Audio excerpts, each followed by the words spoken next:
Baik, selamat siang. Assalamualaikum warahmatullahi wabarakatuh. Waalaikumsalam warahmatullahi wabarakatuh. Ya, sudah terlihat share screen-nya ya? Sudah Sudah, Ibu. Bu. Ya, jadi materi pertama ini seperti yang minggu lalu sudah saya jelaskan di RPS, di kontrak bahwa kita ada 16 minggu, di mana eh, minggu 2 minggu itu kita akan gunakan sebagai UAS dan UTS. Nah, ini materi yang pertama itu tentang kode etik apoteker Indonesia. Kenapa dirasa perlu untuk memberikan materi tentang kode etik apoteker Indonesia? Karena teman-teman adalah yang akan kedepannya akan melanjutkan untuk menjadi seorang profesi apoteker ya. Apoteker itu adalah seorang profesi ya, sama dengan ternak. Jadi istilah kode etik ini berasal dari dua kata, yaitu kode dan etik ya. Kalau kode itu seperti biasa ya artinya tanda, disetujui dengan maksud tertentu. Sementara etik itu berasal dari bahasa Yunani, etos yang memiliki arti watak adab cara hidup. Nah, kemudian ketika digabung antara kode dan etik ini mempunyai arti yang berbeda ya. Kalau kode etik itu merupakan pedoman tingkah laku atau aturan yang harus diikuti dan ditaati oleh anggota-anggota suatu organisasi tertentu. Nah, biasanya kode etik ini melekat pada suatu profesi. Profesi itu contohnya apoteker, ya, salah satunya dokter, kemudian apalagi ya nurse, nurse itu perawat ya dan sebagainya. Nah, jadi kode etik profesi itu adalah norma-norma yang harus diikuti oleh setiap anggota profesi di dalam melaksanakan tugas profesinya dan dalam hidupnya di masyarakat. Nah, kita tahu bahwa di apoteker itu ada yang namanya profesi IAI, Ikatan Apoteker Indonesia. Mungkin teman-teman sudah pernah dengar.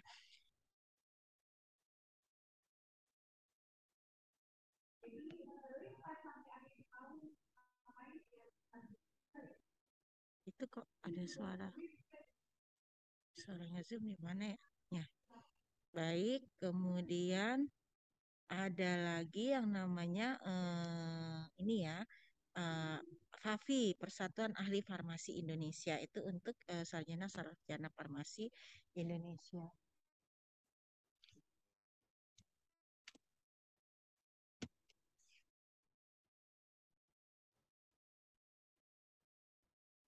Nah, definisi profesi adalah suatu jabatan atau pekerjaan yang menuntut keahlian dari petugasnya. Pekerjaan profesi tidak bisa dilakukan oleh orang yang tidak terlatih dan tidak disiapkan secara khusus lebih dahulu untuk melakukan pekerjaan itu. Nah, profesi seperti tukang ya, tapi itu kan profesi. Tapi profesi yang di sini, yang dimaksudkan profesi di sini adalah profesi yang didahului dengan pendidikan formal ya, pendidikan formal, kemudian dia mempunyai keahlian tertentu seperti kita untuk menjadi seorang apoteker itu yang bisa meneruskan kuliah ke program profesi apoteker adalah S1 farmasi. S1 kedokteran boleh nggak ngambil profesi apoteker? Nggak bisa. S1 kesehatan masyarakat bisa nggak meneruskan kuliah ke program profesi apoteker? Nggak bisa. Jadi yang bisa meneruskan program profesi apoteker itu adalah S1 farmasi ya. Begitupun kita walaupun kita satu farmasi kita meneruskan ke profesi kedokteran nggak bisa juga ya. Jadi melalui ini ya pendidikan formal dan memiliki keahlian yang sudah dipersiapkan sebelumnya. Nah, ciri-ciri profesi. Nah, ini adalah teman-teman bisa lihat di sini ciri-ciri profesi. Tadi di latar belakang ini suatu latihan atau pendidikan keterampilan dan intelektual yang sistematis. Ukuran keberhasilannya bukan hanya bersifat materi, ini jelas ya. Jadi bukan hanya dia seorang apoteker gajinya besar, dia kerja di industri farmasi, gaji misalnya dolar, bukan itu ukurannya. Ukurannya bukan hanya materi tentunya ya. Kemudian berpihak kepada masyarakat, ketidakhadirannya dirasakan kehilangan bagi masyarakat ini jelas. Bayangkan apabila di puskesmas atau di rumah sakit itu tidak ada seorang apoteker. Bisa, obat apotek itu bisa dipegang yang non apotekan, misalnya kalau di puskesmas mungkin bidan perawat, tapi ada hal-hal yang tertentu itu tidak bisa dilakukan oleh bidan perawat ya, apalagi apoteker. Dan pemesanan obat terutama di puskesmas ya, kalau daerah di dinas kesehatan kabupaten itu untuk pemesanan obat melalui e-katalog itu harus yang login itu harus apoteker.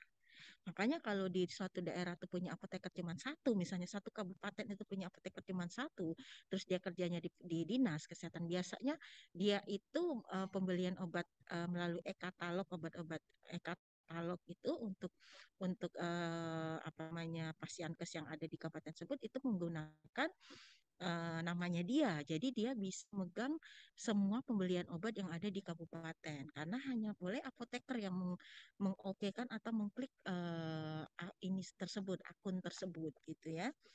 Nah, selalu meningkatkan dan memperdalam ilmu, jelas.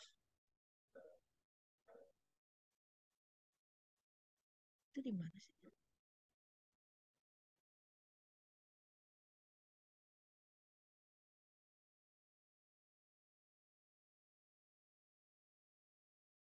Sebentar ya.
Baik ya, terlanjut.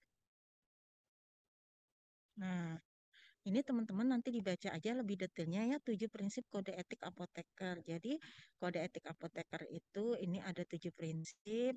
Nah ya tentunya apa ya ini sebenarnya tidak hanya harus diikuti oleh ini ya apa namanya anggota yang masuk ke organisasi, ini sebaiknya sih apa diikuti atau dijadikan pedoman oleh semua apoteker yang ada di profesi yang ada di Indonesia, khususnya apoteker, karena kan tidak semua apoteker tuh walaupun sebenarnya wajib seorang apoteker itu harus menjadi anggota IAI, tapi ada juga yang mungkin keterbatasan akses karena mungkin dia tinggal di daerah yang maksudnya dia menjadi apoteker di daerah terpencil yang organisasi IAI itu jauh di ada di kota misalnya. Nah, ini karena kan layaknya profesi itu pada saat lulus Kak itu biasanya kan diikuti oleh sumpah ya, sumpah sumpah profesinya gitu. Nah, ini harus diikuti karena yang bersangkutan juga sudah melewati sumpah sebagai seorang profesi ya. Nah, ini yang pertama memberikan pelayanan kefarmasi kepada pasien sebagai prioritas utama. Ini nanti bisa dibaca ya, ininya apa? 13.30. Ya, ya ini ya nanti, contohnya menggunakan standar praktek yang baik dan benar, meningkatkan kesehatan individu, menggali informasi, kesesuaian obat, penggunaan obat yang efektif, menjamin kualitas obat, maka pencatatan, menjamin dan sebagainya nanti bisa dibaca. Kemudian yang kedua itu membuat keputusan profesi yang mengutamakan untuk kepentingan penderita maupun masyarakat. Nah ini ya, jadi apa ya? eh, Kadang-kadang ya kita itu kalau di rumah sakit seorang apoteker itu menganggap dokter itu bukan sebagai saingan ya. Harusnya kita dengan teman-teman sejawat profesi lain yang ada di rumah sakit di puskesmas itu adalah teman-teman ini ya, teman sesama tenaga kesehatan. Makanya kita sekarang apoteker itu di rumah sakit sudah mulai keberadaannya sudah mulai terlihat ya. Sekarang di rumah sakit itu, terutama rumah sakit besar itu apoteker sudah diikutkan dalam visite kepada pasien rawat inap. Nah, itu. Nah, kadang-kadang kita walaupun ada hal yang pelayanan kefarmasian itu kita apoteker yang harus memutuskan gitu. Gitu ya. Kemudian menghargai orang lain. Nah, ini jelas menghargai orang lain bukan hanya seorang profesi ya. Kita kepada manusia lain, nah juga kita harus menghargai orang lain siapapun orangnya. Kemudian yang keempat, mendorong pasien untuk berpartisipasi dalam pengambilan keputusan terkait pelayanan kefarmasian. Nah, misalnya waktu zaman belum BPJS, misalnya ada obat yang dikasihnya paten dari dokter, kita boleh menawarkan karena kita seorang profesi, kita ngerti ada pilihan obat yang lain yang lebih murah dengan khasiat dan indikasi dan nama jenis yang sama hanya beda merek merek aja. Kita boleh sebagai profesi, kita boleh menawarkan, ibu bapak ini ada obat yang sama indikasinya, apakah ibu bapak bersedia gitu kan, kita memberikan pilihan ya. Kalau nggak dari kita yang menawarkan, mereka kan nggak ngerti ya gitu kan. Sekarang rata-rata sudah pasien JKN ya, pasien BPJS yang biasanya obat itu sudah ditentuin ya, karena memang sudah masuk ke dalam obat-obat daftar obat-obat daftar BPJS atau obat-obat yang masuk dalam formularium rumah sakit. Kemudian memastikan informasi yang diperlukan oleh tenaga kesehatan lain. Nah, ini juga menghargai hak pasien untuk menolak usulan pengobatan yang dilakukan tenaga kesehatan. Nah, kemudian yang kelima, prinsip kode etik apoteker yang kelima adalah meningkatkan professional knowledge dan kompetensi. Nah, ini teman-teman, yang namanya kita farmasi ini, ilmu itu berkembang pesat. Ya, jangan sampai kita di Indonesia masih menggunakan puyer, sementara di negara lain sudah menggunakan sediaan yang lain. Jadi makanya setiap dalam memperbaharui suratan registrasi apoteker STRA itu kan 5 tahun berlaku. Setelah 5 tahun habis itu kan harus diperpanjang. Biasanya diperpanjang itu syaratnya banyak. Salah satunya adalah sertifikat sertifikat seminar yang diikuti oleh yang bersangkutan dengan SKPIAI. Kenapa? Karena diharapkan apoteker-apoteker ini terus meningkatkan pengetahuannya gitu. Ya, kalau cuman di zona nyaman, duduk manis terus di depan apotik tanpa memperbarui ilmu pengetahuan, nah itu juga nggak ini ya, artinya dunia farmasi itu berkembang sangat cepat ya. Dan nah, yang keenam, jujur dan dapat dipercaya. Ini juga sebenarnya bukan hanya profesi ya, semua juga namanya kita bekerja, kita ini harus harus harus menerapkan kode etik ini, jujur dan dapat dipercaya. Apalagi kita berhubungan dengan pasien ya. Kemudian yang ketujuh, mengambil tanggung jawab atas pekerjaan farmasi anaknya. Kalau kita bekerja di apotek, di puskesmas, tentu kita ada SOP, SPO, SPO yang harus kita ikuti. Nah, biasanya suaranya kecil ya? Suaranya kecil ya? Iya, Enggak, Bu. Jelas, Bu. Dari tadi suaranya kecil. Udah jelas belum? Ya Jelas, udah, Bu. nanti bisa lihat ini ya, maksudnya bisa lihat di PPT-nya nanti minggu depan. Bisa, apabila masih kurang jelas yang sekarang, nanti bisa bisa kita bahas di minggu depan ya gitu. Nah, biasanya SPO atau SOP ini biasanya ini dibuat dari ini ya, biasanya diambil dari regulasi-regulasi yang ada, misalnya dari peraturan Menteri Kesehatan, dari Undang-Undang Kesehatan dan sebagainya ya. Oke, nah ini tujuan dari Kode Etik Apoteker Indonesia ini sebenarnya apa ya? Mencari keseimbangan antara hak dan kewajiban ya. Jadi kita mempunyai kewajiban sebagai seorang profesi, tapi juga jika jangan melupakan hak kita ya, tapi tetap mendahulukan kewajiban, kemudian baru kita bicara tentang haknya. Jadi ini menjunjung tinggi martabat profesi, menjaga dan memelihara kesejahteraan anggota, meningkatkan pengabdian anggota, meningkatkan layanan kepada pengguna jasa, menentukan standar sendiri atau otonomi profesi. Nah, meningkatkan standar sendiri ini maksudnya gini, kita misalnya kita sebagai profesi apoteker kita bekerja di apotek, di rumah sakit gitu, kita tentunya harus apa ya? Ini kita itu sebagai seorang profesi jangan lupa kita memberikan apa kalau di apotek itu kan sekarang sudah ada konseling-konseling ya, konseling apa apoteker membuka konsultasi dengan pasien-pasien terutama pasien dengan penyakit penyakit ini ya tertentu ya TB apa namanya ini ya apa gula darah gitu ya diabetes gitu seperti itu hipertensi penyakit-penyakit kronis lah gitu jadi kita sendiri yang harus apa ya jangan cuman sekarang kan banyak apoteker ya mungkin sekarang udah nggak banyak dulu ya banyak apoteker tuh cuman pakai nama aja apoteker tekap tanda teken kabur gitu kan nah itu yang sebenarnya apa sekarang sangat sangat diminimalisir. Makanya sekarang kalau apotekernya tidak bisa hadir tiap hari di apotek, biasanya ada yang namanya apoteker pendamping. Jadi si apotek itu tidak kosong gitu.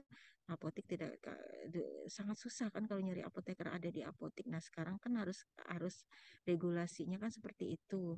Jadi walaupun apotekernya mungkin pagi dia kerja, nah pagi dia diganti oleh apoteker pendamping nanti mungkin dia bisanya sore pulang kerja sampai malam seperti itu jadi apabila ada pasien yang ingin berkonsultasi apotekernya selalu ada gitu ya nah ini oke ini nanti bisa dibaca ya jadi apoteker di dalam pengabdiannya kepada nusa dan bangsa serta di dalam mengamalkan keahliannya selalu berpegang teguh kepada sumpah atau janji apoteker tadi yang saya bilang tadi. Nah, ini teman-teman kalau mau baca, ini ada Peraturan Organisasi Pedoman Disiplin Apoteker tahun 2014 yang dikeluarkan oleh Ikatan Apoteker Indonesia. Silakan kalau mau membaca. Sepertinya sih ini yang apa masih ini yang dipakai ya belum ada yang terbaru. Oke, sampai sini dulu. Nanti minggu depan kita masuk ke hierarki perundang-undang.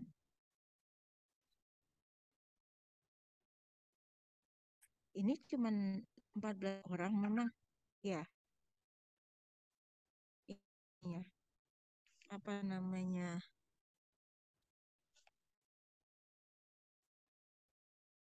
Saya absen dulu ya.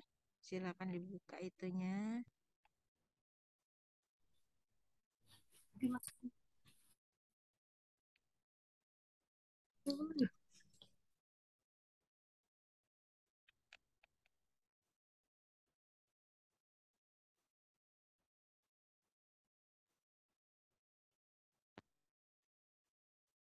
Oh ini dibuka 2 kali ya absennya ya.